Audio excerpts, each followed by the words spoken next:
हमारी राष्ट्रीयता का आधार भारत माता है। सिर्फ भारत ही नहीं, इसमें सिर्फ माता शब्द हटा लीजिए तो भारत मात्र एक जमीन का टुकड़ा बनकर रह जाएगा। ये कथन थे हमारे प्यारे नेता दीनदयाल उपाध्याय जी के। आज उनके जयंती विशेष पे उनके बारे में हम रोचक कहानियां जानेंगे।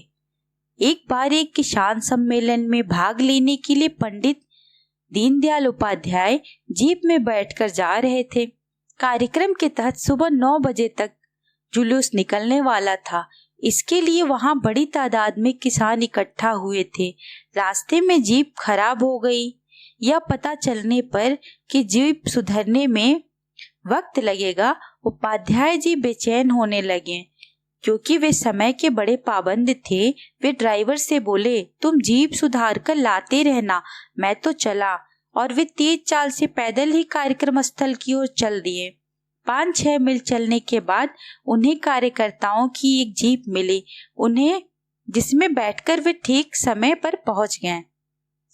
ऐसे ही एक बार वे एक कार्यकर्ता की मोटरसाइकिल की पिछली सीट पर बैठकर कहीं जा रहे थे। उबड़ खाबड़ और सकरा रास्ता कटीली झाड़ियों से भरा था। एक झाड़ी से उनके पैर में गहरा घाव लगा, जिससे खून बहने लगा, लेकिन वे चुपचाप बैठे रहे। गंतव्य पर उतरने के बाद जब वे लंगड़ाते हुए आगे बढ़े तो वहां उपस्थित कार्यकर्ताओं को चोट के बारे में पता चला। इस पर मोटरसाइकिल वाला कार्यकर्ता बोला, पंडित जी, आपके पाँव में इतना गहरा घाव हो गया है तो आपने बताया क्यों नहीं? रास्ते में कहीं मरहम पट्टी करवा लेते। दीनदयाल बोले, यदि ऐसा करते तो नियत समय में कैसे पहुंचते? इतने समय के पाबंद थे हमारे प्रिय नेता दीनदयाल उपाध्याय जी। तो चले आज उनके जयंती विशेष पे हम उनके बारे में जान लेते हैं।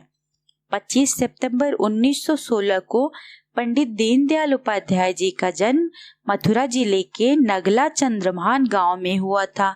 उनके पिता का नाम भगवती प्रसाद उपाध्याय और माता का नाम राम प्यारी था। उनके पिता रेलवे में सहायक स्टेशन मास्टर थे और माता धार्मिक प्रवृत्ति की थी।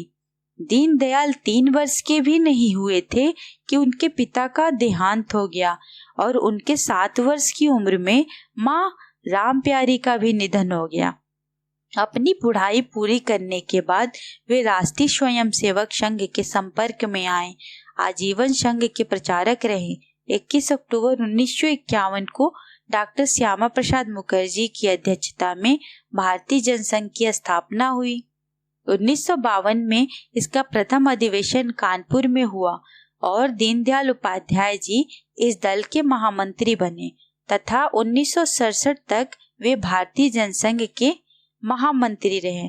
अंत्योदय का नारा देने वाले दीनदयाल उपाध्याय का कहना था कि अगर हम एकता चाहते हैं तो हमें भारतीय राष्ट्रवाद को समझना होगा, जो हिंदू राष्ट्रवाद है और भारतीय संस्कृति हिंदू संस्कृति है।